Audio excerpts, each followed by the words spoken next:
So our next speaker is Associate Professor Vanessa Tyrrell. She's the co-head of the Personalised Medicine and Program Director of the Zero Childhood Cancer Initiative at the Children's Cancer Institute. She's a recognised leader in her field, and she has unique insights to address policy challenges in genomic technologies that are going to better improve outcomes for us all. Please give her a big warm welcome.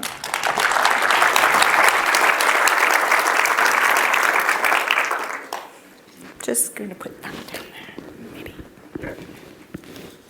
Thank you very much. And thank you for allowing me to be here today. It's a true privilege to be speaking and representing Zero Childhood Cancer and our amazing teams who make this happen. I'm just the one lucky enough to share it with you. Great. So I'll just give you a little bit of overview of the rationale and a little bit about Zero, the program itself.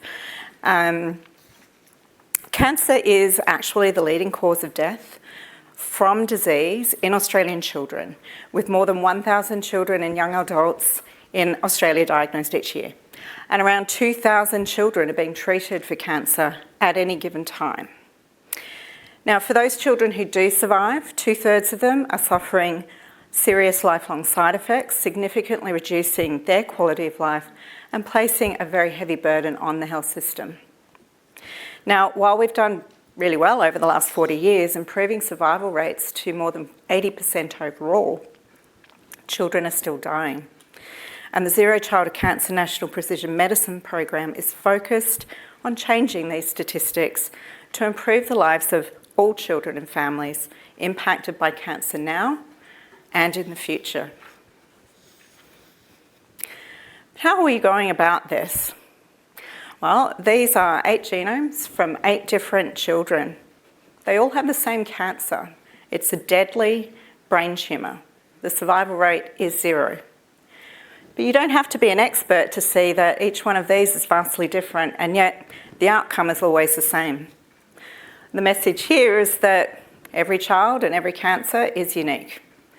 We take this and we aim to understand every child and their cancer intimately, integrating everything that we know about them, learning more through crucial research and development, and applying that back into clinical care as fast as we can.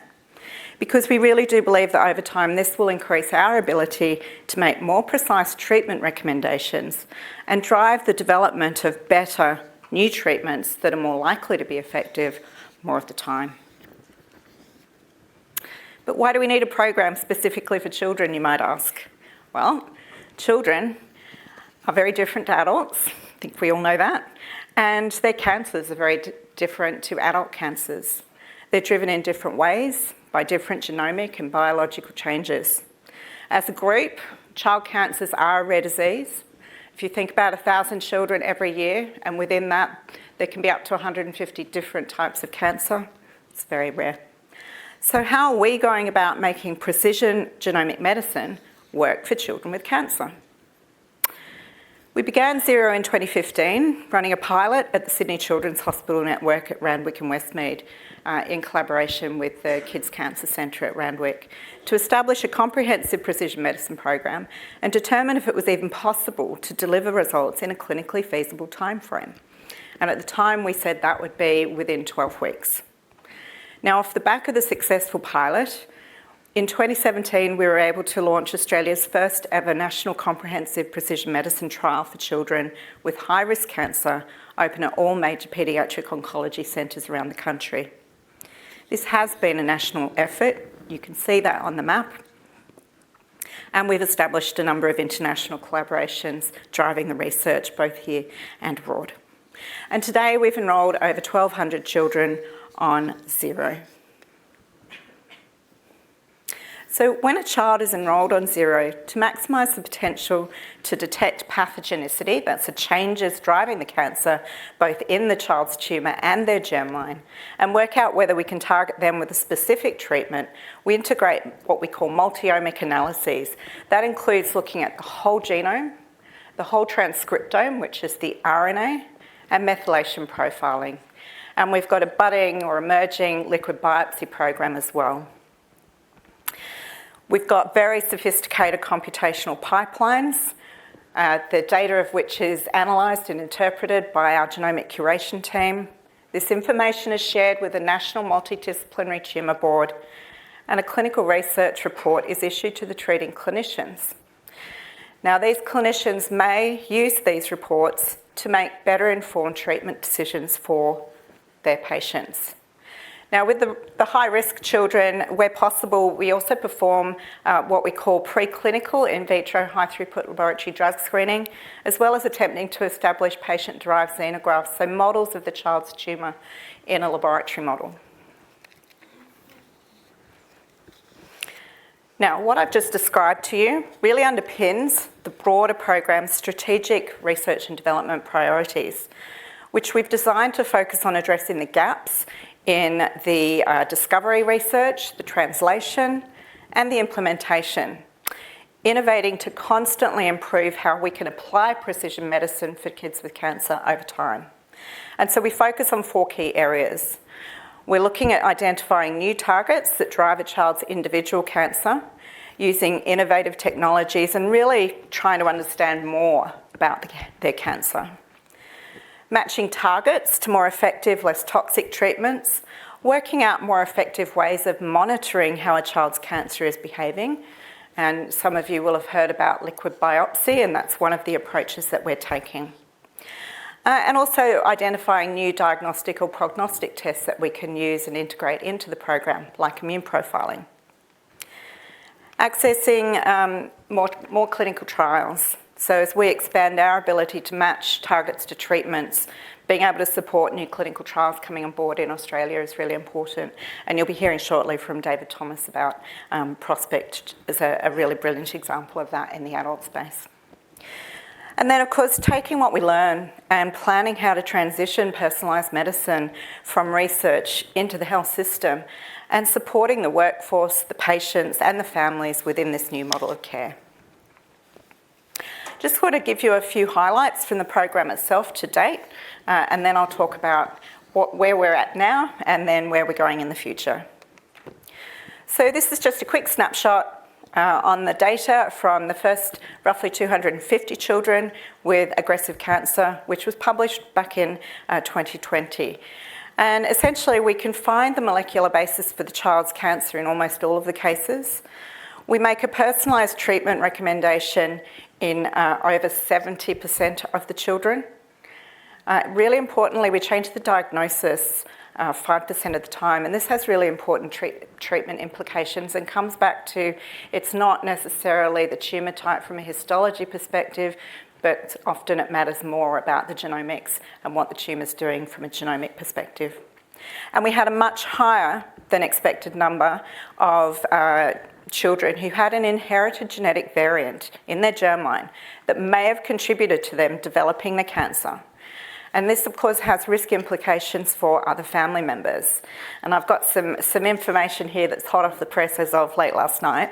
But essentially in our cohort, we have over half of the variants that we've found have conferred a higher susceptibility of second cancers after chemotherapy. So it matters what choices you make in treatment decisions at the time. Over half of the patients had genetic risk variants detected by zero that were not detected through standard clinical care, so they wouldn't have been found otherwise. 72% were not known to be associated with that cancer type, right? So we wouldn't have been looking for it.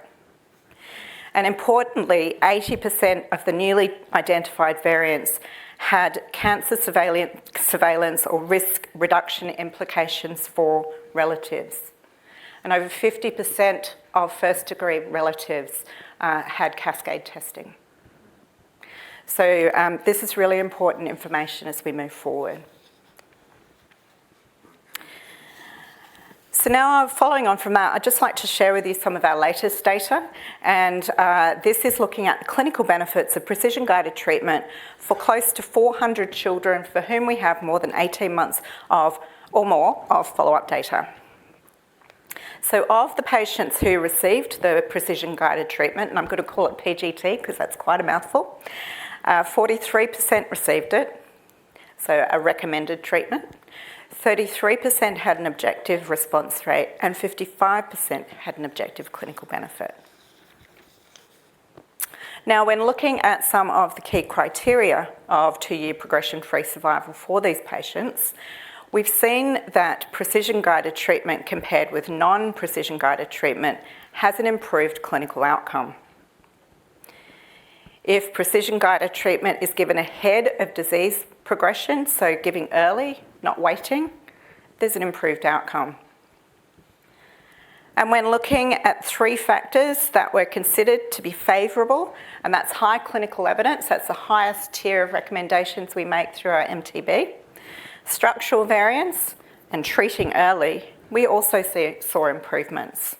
Now, strikingly, if there was a combination of 2 of these 3 factors, it was 43%, and if there was a combination of all 3 factors, it was 88% 2-year progression-free survival. Now look, these numbers are still small and from a very heterogeneous group of high-risk aggressive cancers in these children, but it's very compelling data, especially if you consider that these are high-risk rare cancers which have previously had limited or no options. Now, in addition to the national trial itself, we also have some great research and development and education highlights this year. Immunotherapy, the first one here, has not been terribly successful in treating children's cancers to date. And part of the problem there is that there's very little understanding of immune infiltrates in kids' cancers. So we've now been able to use Zero's data to undertake a detailed analysis of the tumour immune microenvironment in children with cancer. We're hoping that this will help guide researchers to target child cancers that are more likely to be good candidates, and also to be able to develop new immune or cellular therapies that will be more effective. As part of the program for the high-risk cancers, I mentioned the high-throughput laboratory drug screening, where we have a custom library of over 100 compounds, and we test these against a child's individual cancer in the lab. Now, while this is not widely used clinically yet, we are generating strong data that is showing it can identify novel treatment options that we might not have been able to suggest with genomics alone. And also the last one here, really importantly, in order for precision medicine to be adopted widely, our paediatric oncologists need to understand and have confidence in acting on the results that we share with them.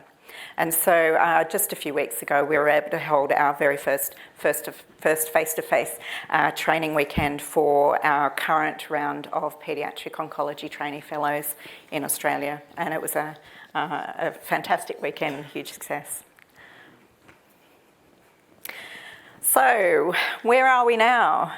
Right now, we're in the thick of expanding Zero to be available to all children diagnosed with cancer by the end of 2023 in Australia.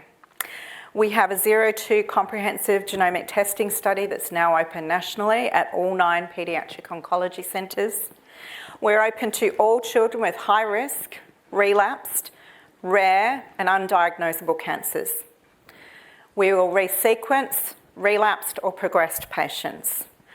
And we're now also open to all children with brain tumours at diagnosis.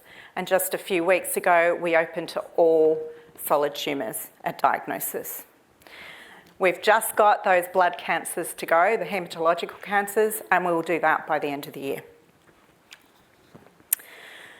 We also have a very advanced psychosocial impact study called Child Experiences, and that's looking at the impact of precision medicine on children, their families, the health professionals and the scientists and researchers who are delivering the program.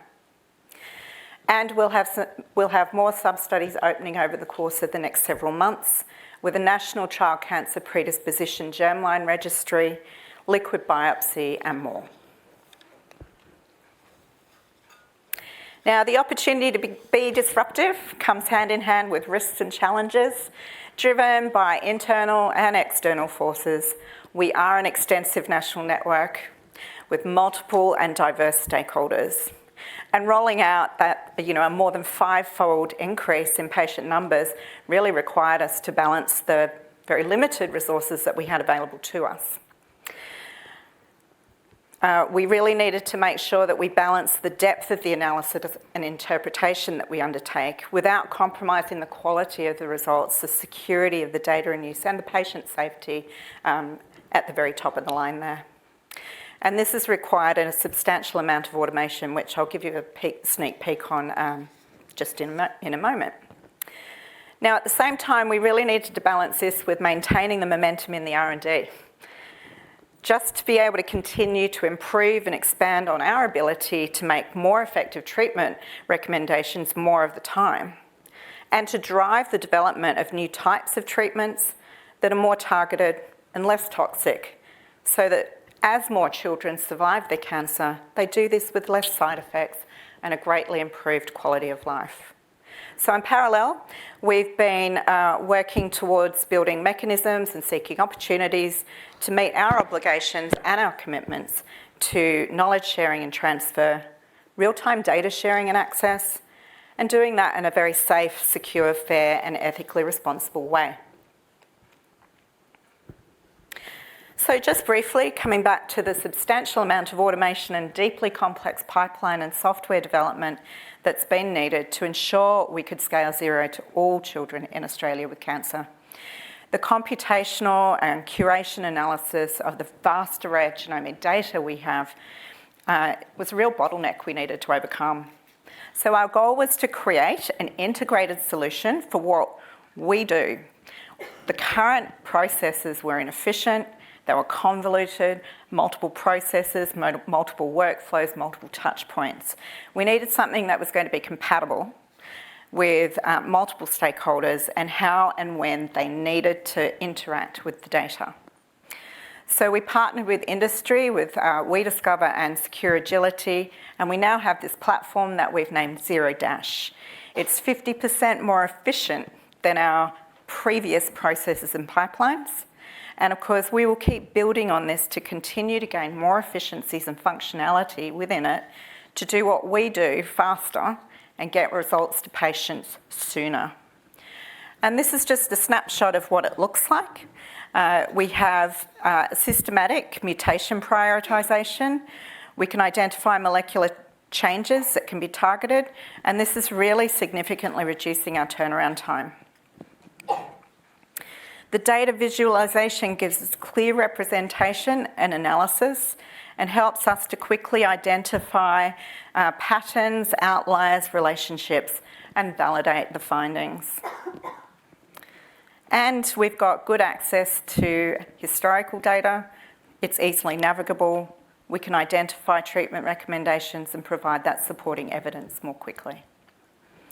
So Zero Dash is growing into a centralised hub and data portal, and I was super proud of our team when Zero Dash was awarded Best in Class at the Good Design Awards last month. Now, before I wrap up, here's a snapshot of Zero's current data assets. Right now, we have over 1,000 individual patient data sets, and that represents around about 1 petabyte. So think about 20 million 4-drawer filing cabinets. That's what we've got right now. In just under 2 years, we anticipate that we'll have more than 2,500 patients. So that's, let's say, 50 million filing cabinets, 4-drawer filing cabinets. So that's a lot more data. And through this journey, we have built an environment that is supporting large-scale genomic precision medicine nationally. Yes, and as I said, by the end of the year, we'll have our blood cancers open as well, and that will be being available to every child with cancer. We have come a long way. We have the evidence to show the benefits of precision-guided therapy for children with high-risk cancer. But despite the significant progress so far, we still have a long way to go with many more questions that need many more answers. Our current funding period comes to end in just 21 short months, so I'm growing a lot faster than I have been previously. What that means, on a very serious note, is that children in Australia who are diagnosed with cancer will no longer have access to world-leading comprehensive precision medicine. So knowing that, our jobs will sadly be far from done I'm now focused on our next sizable challenge, and that is the future of zero and the future of precision medicine for children in this country. Right now, there is no single existing equivalence that is of comparable effectiveness or equity in the Australian health system, nor does existing legislation and health policy support precision medicine and research-driven models of clinical care in its current form. And that's not the first time you've heard that today. None of this is easy. It cannot be done alone. We want to be able to share the data and knowledge we're generating through Zero to be a real powerhouse, driving the global cancer research effort and supporting delivery of best-in-class research-driven clinical care to all children diagnosed with cancer. To keep improving on those statistics that I talked about when I started out 15 minutes ago. I firmly believe that we must work towards achieving a permanent national program to ensure that precision oncology care for the children who need it most will continue to be available to meet clinician, patient, families and the public's demand.